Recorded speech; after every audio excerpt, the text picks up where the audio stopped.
I Do Damage, and welcome back to the channel. In this She Will Punish Them video, I want to talk about this rather interesting action RPG. So I'm not going to lie, guys, and I know none of you will ever believe me, but the truth is, what caught my eye with this game first off was the combat and loot. I think I saw it on like IndieDB or something. I didn't notice until I'd gotten the key from the developers and checked it out that it was more of a kind of a loot, risque type of game, right? So that's very evident, and I'm not going to talk about that in this game review because I don't really care about that, to be honest. I am honestly more into the loot, world, progression, that kind of thing. So just know there is very skimpy outfits, and yeah, that's all I'm going to say about on that topic. So you can kind of enjoy the video and listen to this awesome review on top of it.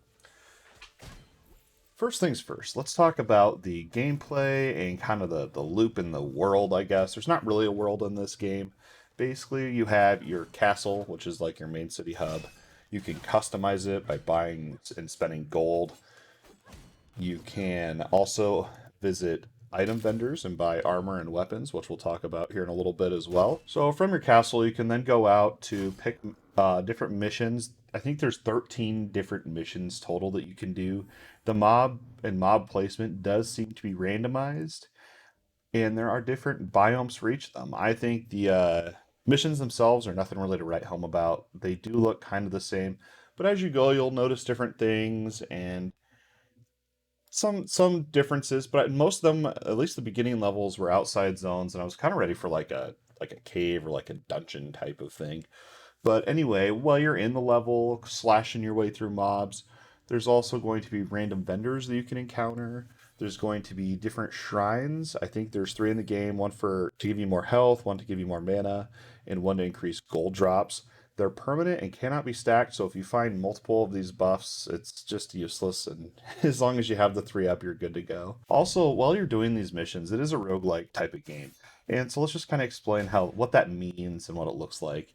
So everything that you find and bring into a level, whether it be gold, items, because while you're killing mobs, you're going to find lots of loot. You're probably going to run out of inventory space. You're going to find gold. Anything that you have on your body or in your inventory, anything that you have, if you die in that mission, you lose all of it, get kicked back to the castle, and they give you some starter weapons to restart your runs with. But the really cool thing about this is, first of all, the missions aren't super long, and also you can stash your money and items in your personal stash in your castle. So it's really a low risk thing. As long as you're planning ahead, and if you know that you're planning to push through some harder content, you can kind of be smart to maybe not take as much with you into the mission and just know ahead of time. So it's kind of like a roguelike, and you can kind of plan and strategize based around that. I found it really interesting with hoarding my gold and just trying to farm up gold so I could buy sweet, sweet weapons. Which, before we talk about items, one thing I do want to mention about the levels as well is the 3 buff shrines I mentioned. There's also like skill shrines. I only saw 2 different skills throughout my time playing. I think I only have 5 hours in the game. But you can get these skills. You can only have 2 skills on at a time. One was like a force shield that could block projectiles, and then another one was some sort of like bubble aura thing around you so you take less damage or something. They're very basic, and I would like to see more of a variety of these skills. I mean, I only saw the 2 in the whole time, and I don't know, it's kind of math to me. But anyway, the next thing I want to talk about is items and itemization, since we already touched on progression, and that is just basically stocking up your castle so you can prepare for when you do die. So items in this game are pretty interesting. Kind of. I would like to see more added to stats and itemization. So basically, the most interesting item in the game is your weapon. The weapon seems to have the most stats when it comes to stat variety. Not only damage, but also element type. And on top of that, each type of weapon has a different attack pattern, which is kind of cool, and you'll get used to it. I think there's like 3 or 4 different attack type patterns, but there's tons of more different items than that. Some of them just share attack patterns. And, you know, hopefully that'll be changed in the future and we can see some different attack patterns and combos to make the combat more interesting. The other thing with itemization is you also have shields. Later on, you'll notice they do have stats. The first few shields you come across will have 0 stats on them other than a vendor price, but they are actually useful to block incoming attacks. Other than that, you also have your chest piece, boots, leggings, gloves, ammi, and ring. The ammi and ring, I noticed for the first, like, I don't know, 2 hours or so, like, the jewelry had no stats on them. I just didn't see the point, so I just sold them. There was no stats.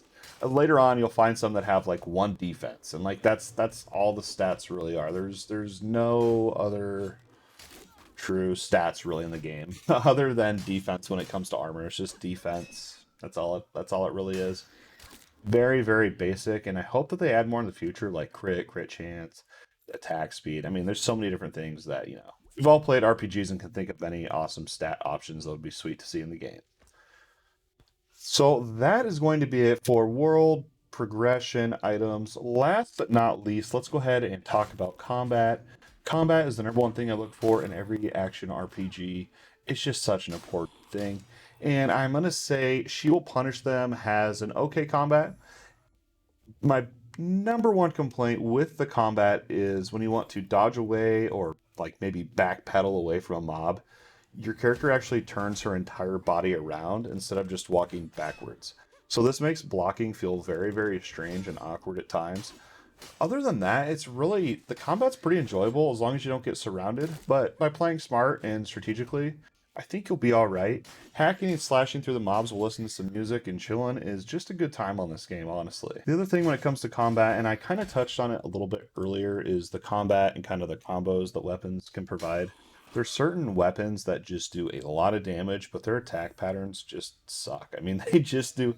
For instance, one does a like a thrust, and then you slam straight down, like a vertical slam into the ground. So there's really no cleave or AoE for that, but I guess it makes sense with that type of weapon.